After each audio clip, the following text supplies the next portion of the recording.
Hi. Our podcasts are not meant to be exhaustive, comprehensive sources of information designed to replace our videos. Throughout the week, we gather together and discuss various topics pertaining to the future of space travel. Podcasts reflect these conversations. It's a way to keep you involved, to keep you informed. Hello, everyone. This is Podcast 5. Today's topic is what artificial intelligence of the future will be like. Future hyperdrive starships are going to require extremely powerful AI computer systems. So, Renee, tell us about what the Air Force did a number of years ago.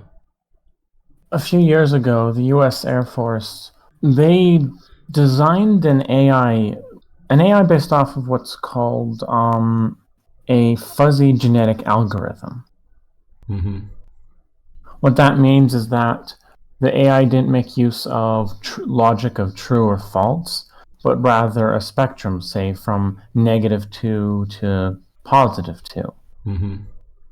And genetic meaning that they would run several iterations of it and then take the best, each with slight randomized differences, and then take the best one and use that as the new seed for a new set of slightly randomized ones. And they kept doing that until it learned how to, in this case, fly an aircraft. It actually was able to fly a squadron of jet fighters better than an ace fighter pilot. Wow. And it could potentially run on a Raspberry Pi, a tiny little computer. That is amazing. So it's actually maximized its processing capabilities. Mm-hmm. And if you think about applying that to, say, computer simulations of tough physics problems, or it's not just so much an end-all, let me back up a bit. Yeah. They've done this simulation. There's in the University of Adelaide, they did a computer simulation of a proton, what it really looks like inside. Mm-hmm. And without going into any details with it, it's enough to say for the moment that the strong force, though simple in its rules and how it functions and behaves, its interactions quickly grow complicated. Yeah. Much like the weather, simple starting parameters which quickly grow complex. Very dynamic, yeah. And except imagine the weather of a whole planet happening in a single proton, and that approximates it. So it took them weeks or something like that to actually simulate it. One proton.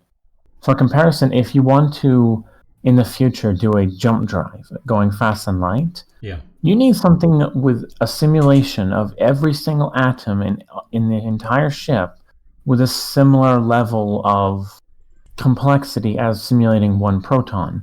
But you have to do it for all the protons in the entire ship. Which is an extreme amount. Considering iron has something around, 26 protons in it. That's just one iron atom.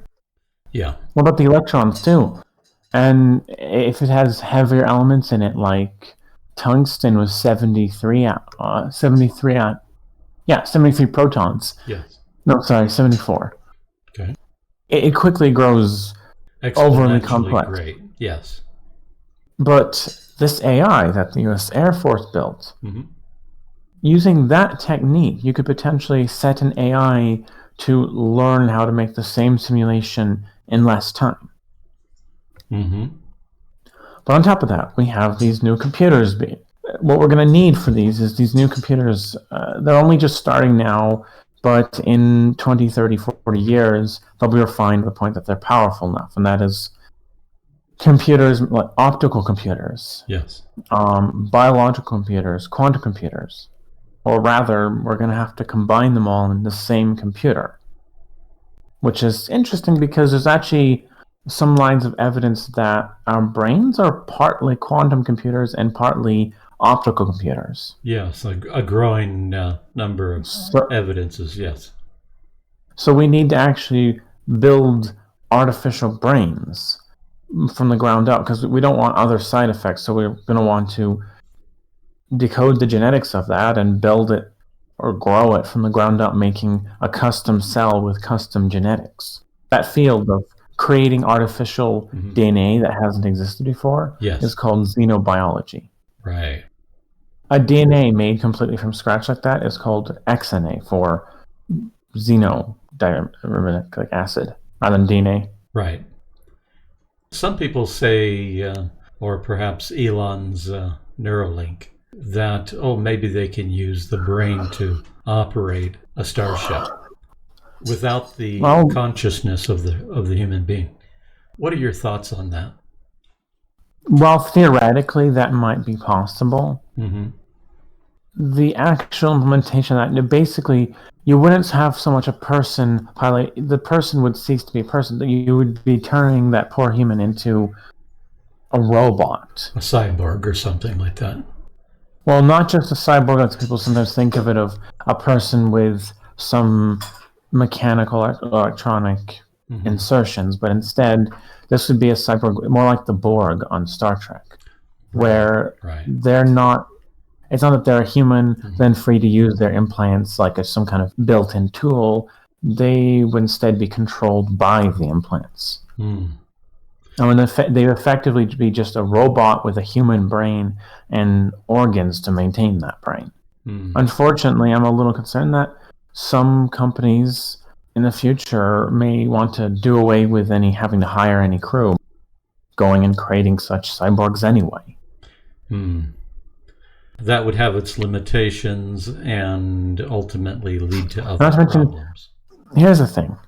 We don't fully understand the human brain, and then you propose to go do this. So even if you were to ignore the ethical problems there of doing this to a person, even if you're cloning a person in a tank for the task, even if you ignore that, which you shouldn't, but even if you did, there's a problem is that how can you trust this thing?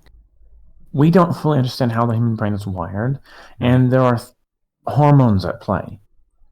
You could have an AI that will go rogue and can double think, and it's doing exactly what you told it to, but with a very creative interpretation. It's too uncontrollable.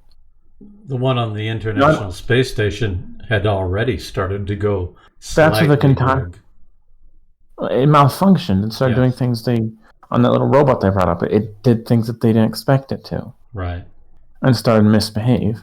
Fortunately, it was a little test robot that floated around. It wasn't exactly able to do anything harmful. So, without proper AI system, as we were talking about... Hold on. Just to wrap this part up. Sure. There are both ethical and security reasons why you don't want to be making use of cyborgs to pilot ships. And why anyone should be wary of accepting any kind of implant like that if it has the risk of being able to control their mind like that. In our opinion, yes. Yes, in our opinion. Of course, perhaps one day in the future will be more refined, but then the necessity is not there. There's ways to actually, if you want a neural interface, you don't have to have an implant. You can have a device sitting on the outside non-invasively. Right. Being able to a very limited degree, read what you're thinking. Or rather, read what is happening in part of your brain. So, for example, an EEG headset right now can allow you to fly a drone. Yeah. But it's a question of priorities. When in regards to piloting a starship, while there might be other groups that will unfortunately do this anyway, and it's be shameful when this happens, but unfortunately the reality is it'll probably happen anyway with the cyborgs. Despite that, we need to push forward with our own artificial biological systems, like what I mean, an artificial brain, a biocomputer. Right. It's not a human. And also, you don't really want, if you think about it, you don't want an AI to actually be truly self-aware. Even a very primitive animal, I'm trying to think off the top of my head, like a really primitive lizard, it still has a self-preservation instinct and therefore still has some sense of self from that. Yes. To preserve itself, it has to be vaguely aware of itself. And the problem is that with an AI, you want to aware of the AI. If you tell it to fly into a storm, that's best what's happened. For the safety of everyone, like the ship is going critical or something, right? Like it's being damaged and yes, its reactor's going to explode. A very cliche scenario, but you want to be able to tell it to fly into a star for everyone's safety without it protesting that. Yeah. It's a machine. It's a tool. You're not trying to make a ship that you can be buddies with. You want a ship that will do its job. You're not talking about an AI that becomes equal to that of a human being, a human life. Well, it might have a processing power eventually near or even slightly exceeding the processing power of the human brain. Mm-hmm. But this is going to be integrated into the computer system.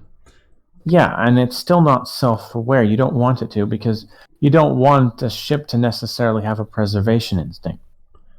You want it to be a very sophisticated and complex machine. So here, let me actually break this down. A lot of people seem to just see AI as a magic black box, and they think of it ultimately like a human that we're put as a computer and we'll be able to interact with it. It's not actually anything like that. No. Even a lot of programmers that should know better think of it like this. A lot of software engineers. It's more like this. Just like that AI that the U.S. Air Force used to fly aircraft. While it was really good at that and really efficient and proficient at its job, it would be useless if you tried to put it to, talk to you. It can't understand language. It's not even remotely built for the task. Yes. So what's going to happen is that if you imagine a ship, you have all these different systems: life support, fusion engines, fusion reactors, various protection and shielding systems, plumbing, I mean both fuel and waste, hydroponics. Like you have a whole bunch of systems, and navigation. Each one, what you're going to do is you're going to have an AI that's been taught and will have learned in its own way the most efficient way to do that particular task, to operate that subsystem. So, for example, when you throttle up your fusion engines, rather than having to go and do it all manually, you'll basically just move the ship in this direction, and the AI system will automatically work out what engines need to thrust in what way. That's already pretty easy and doesn't require much of a powerful AI. So, like the AI that can pilot it, if it can pilot an aircraft, then it can pilot a starship through a complicated situation. Yes.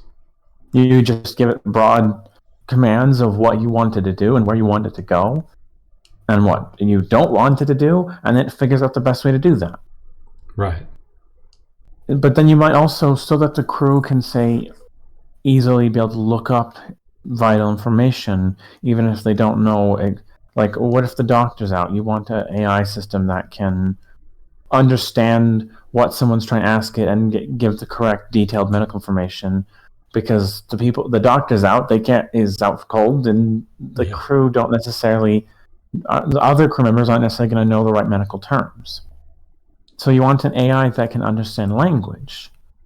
So you will have it taught and learn how language works, so that it will be able to interact with the crew and translate what they're asking into a kind of simplified computer language that can be sent off to the other AI systems to retrieve information.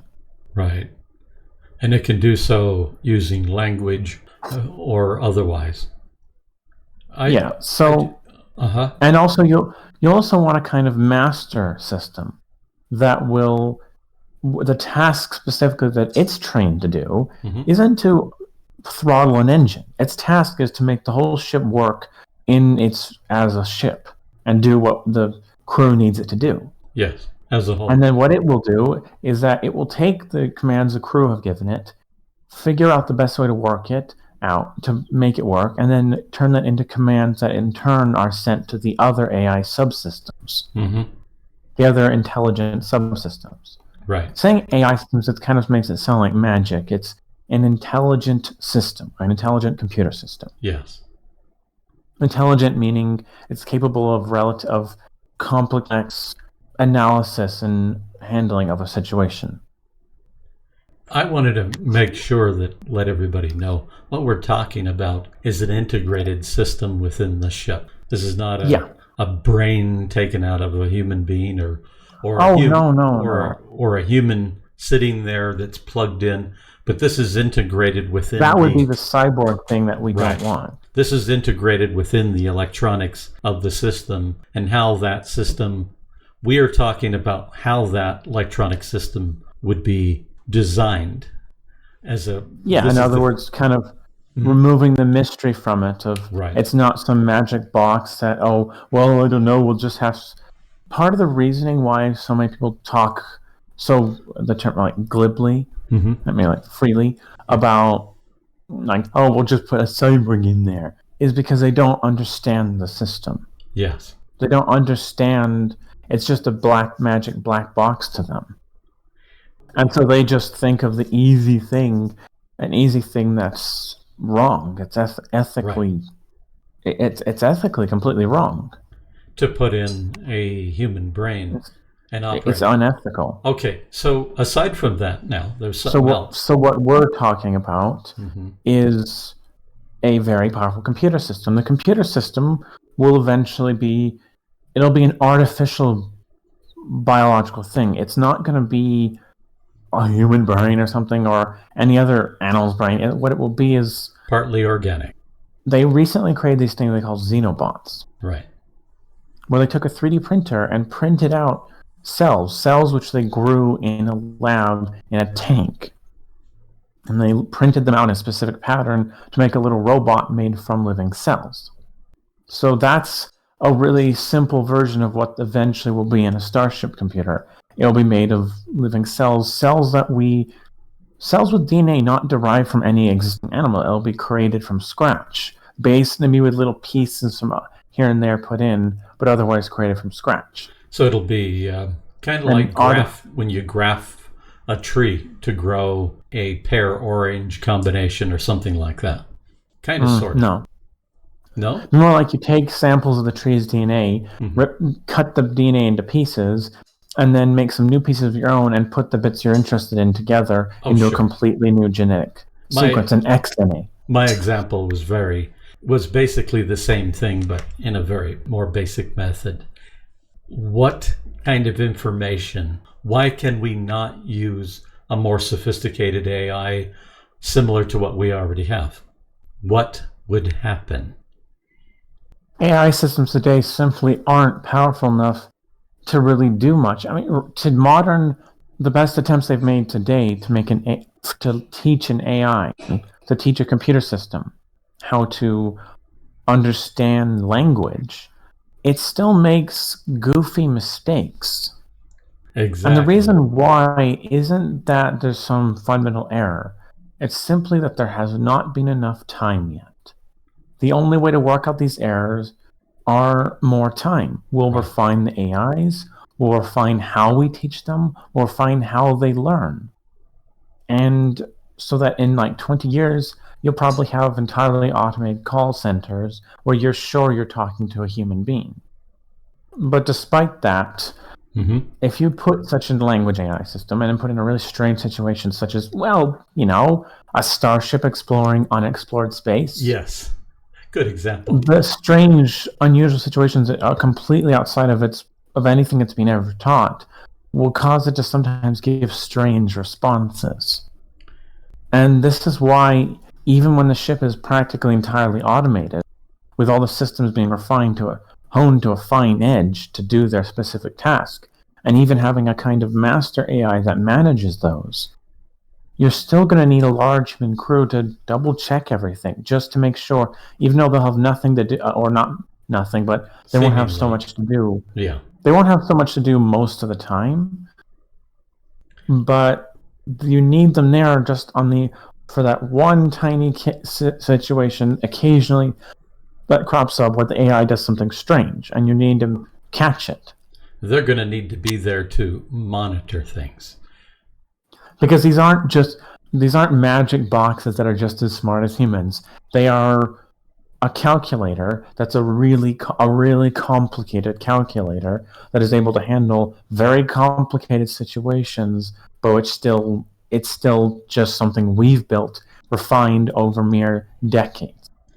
Us human beings, we're the end product of actually billions of years of evolution, billions of years of refinement in very hostile environments. And our current AIs are no more than 20 years. Our current AIs are maybe 30 years. 30 and years. Even by the time we're building fast and light ships, the AIs will still be no more than about 50 years of refinement.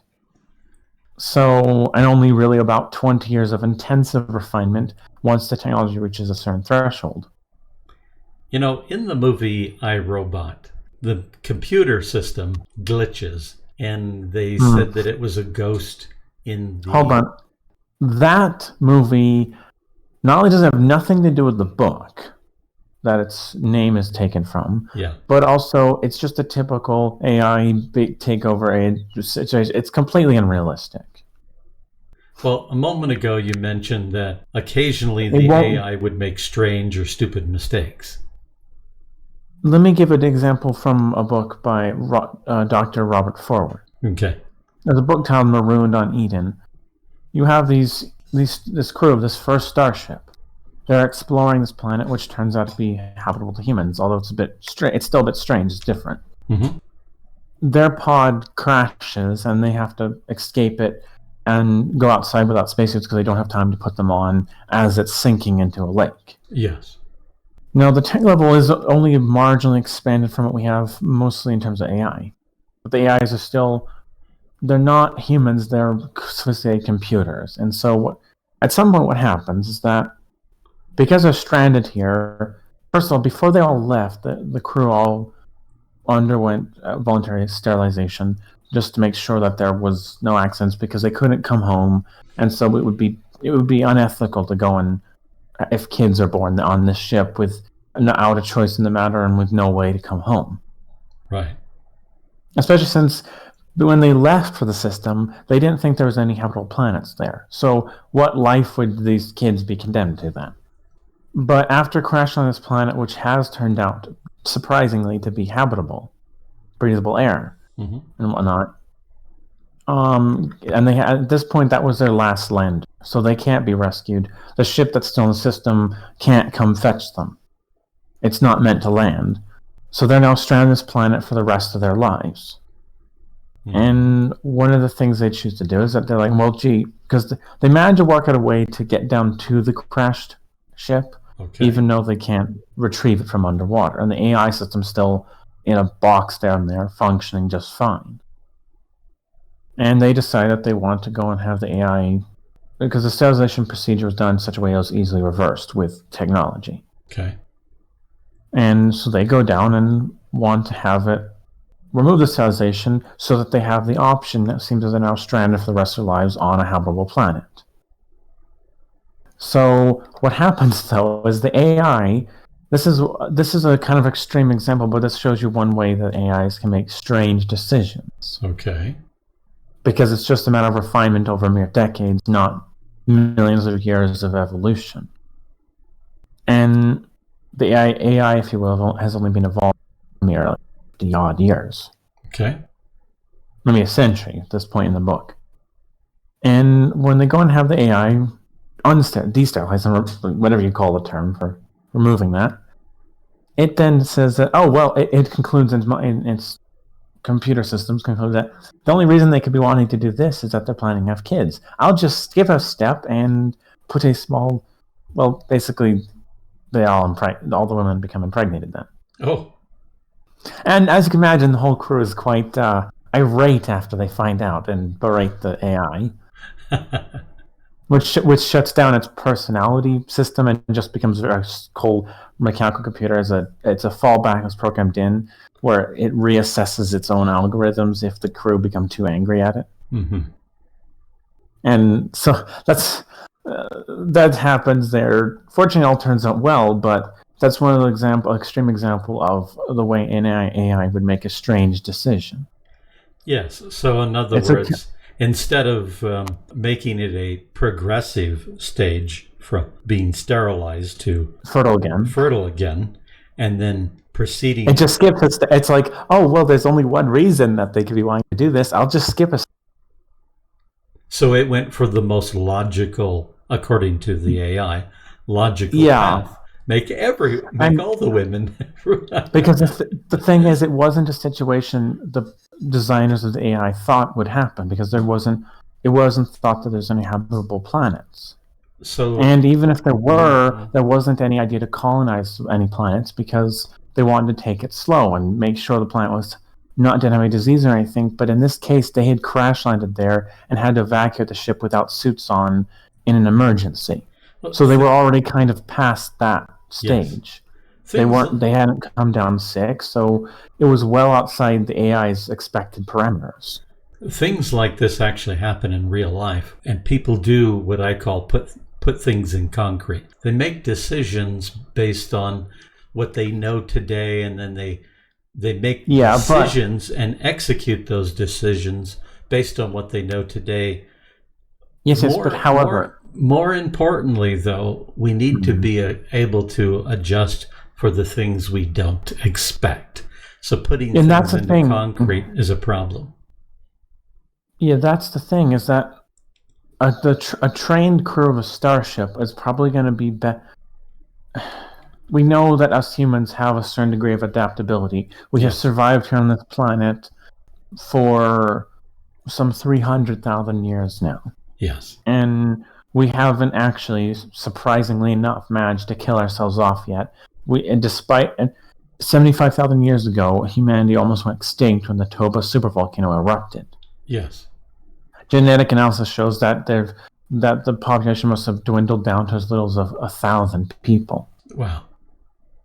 So, and they know that because the genes sharply... the number of genes in the gene pool drastically shrunk. The bottleneck. Yep. Genetic bottleneck. And despite that, though, humans adapted. So we already have a track record in that regard, that we can adapt to very strange circumstances and still continue to survive. But our AI systems do not have that. They haven't been around long enough. They haven't been refined and put through the ringer in crazy environments for long enough to be certain of that. One of the problems is the degree of wisdom among society is low. And that's the people not what I'm talking about. Well, I'm referring to that because... Well, the AIs aren't going to be so much programmed. They're going to be learning. They're going to be taught, and they're going to learn in their own way.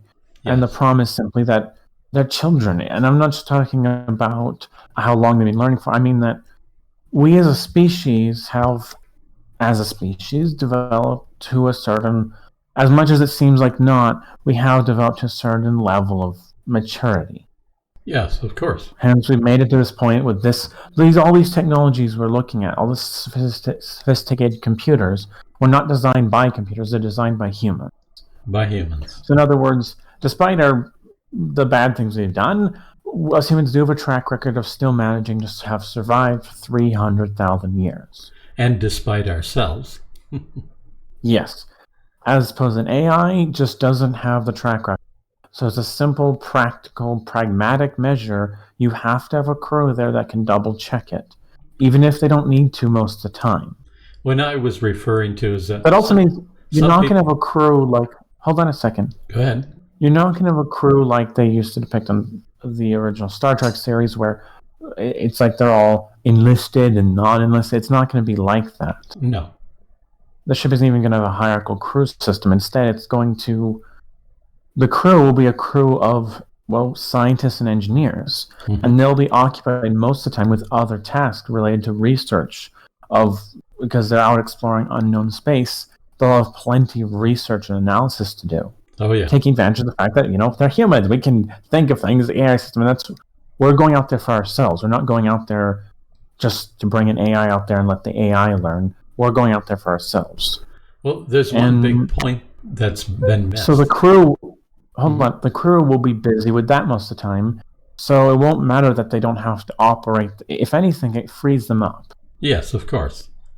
If it weren't for the AI systems, you'd need an even larger crew, so that most of the crew would operate the ship, and a small percentage would do research. With AI systems, all of the crew can be dedicated to research between the times when they have to check over the ship. Just to give everyone an idea of how many crew members it would be necessary. Now, here on Earth, a nuclear power plant requires, I guess 500 to 1,000 people in a 24-hour period. No, it just to run it as on a continual basis. Yes. Nuclear power plants require around 500 to 1,000 people.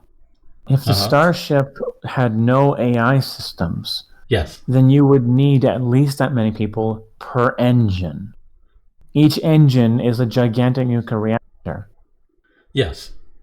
And so you can see, actually, we have to have some AI systems, because otherwise the crew will be, you'll at that rate you might be looking at a few thousand crew members just to run the darn ship.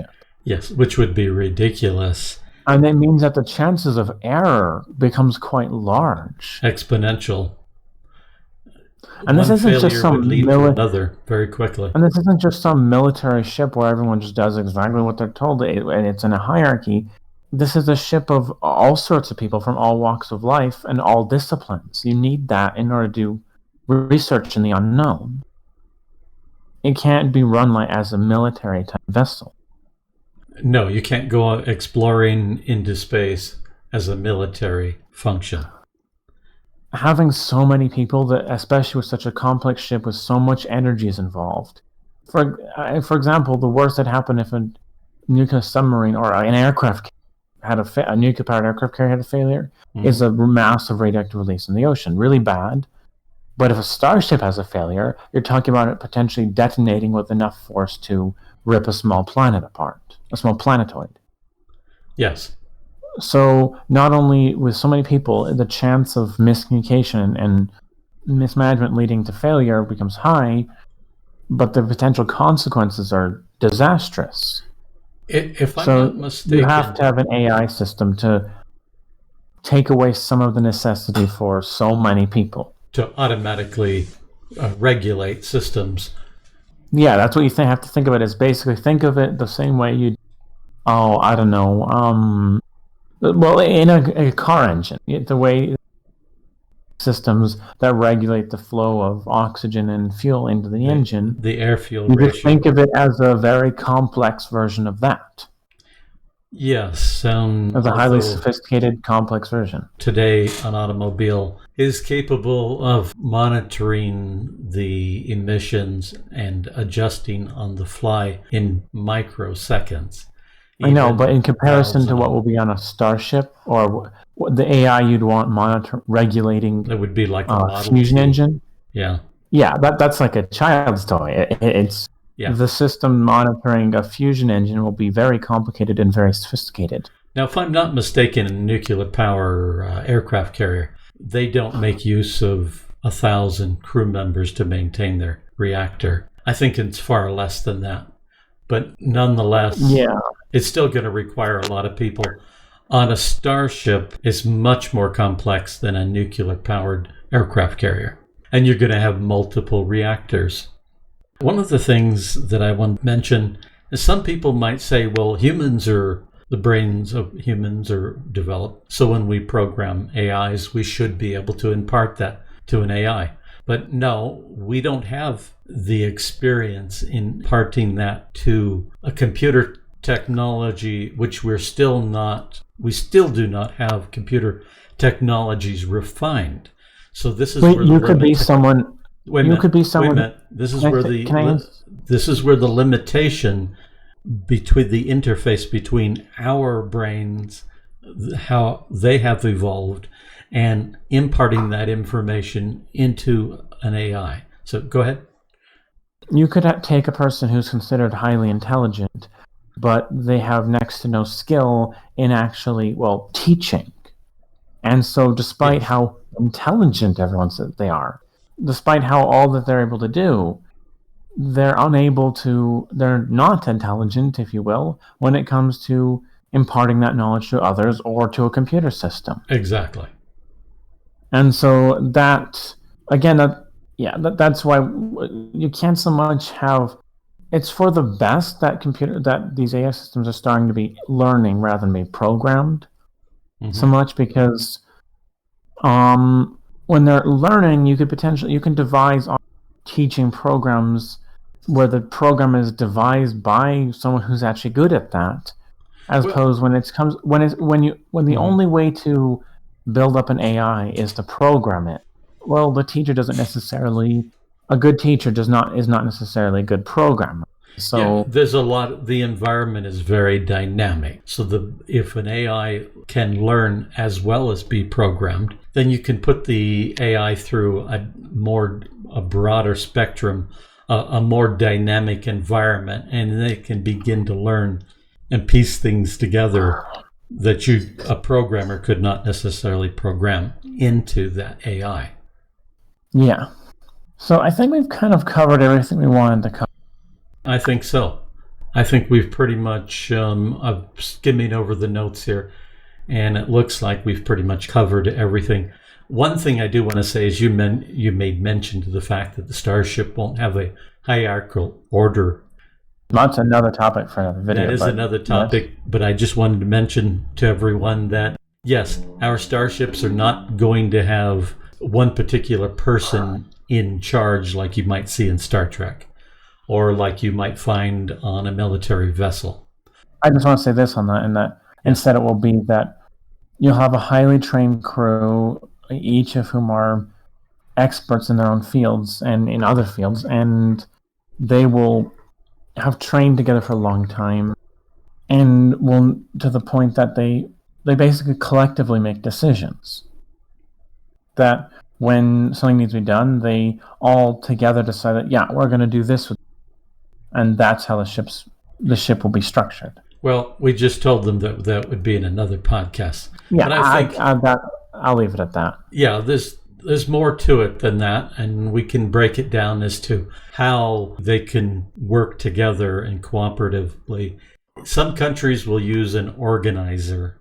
It's not someone who has supreme power. A coordinator. It's not someone who has supreme power over them. But we will explain this in another podcast. And by the way, you guys, the next video has been delayed. A lot of things have happened, but it is coming. It might be perhaps one of our best videos yet. Very informational. We can't say right now when it will come out.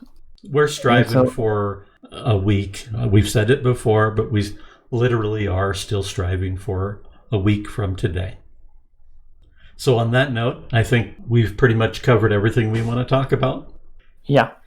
So thank you for watching, everyone. Until next time, keep wondering about space. Thank you. Bye.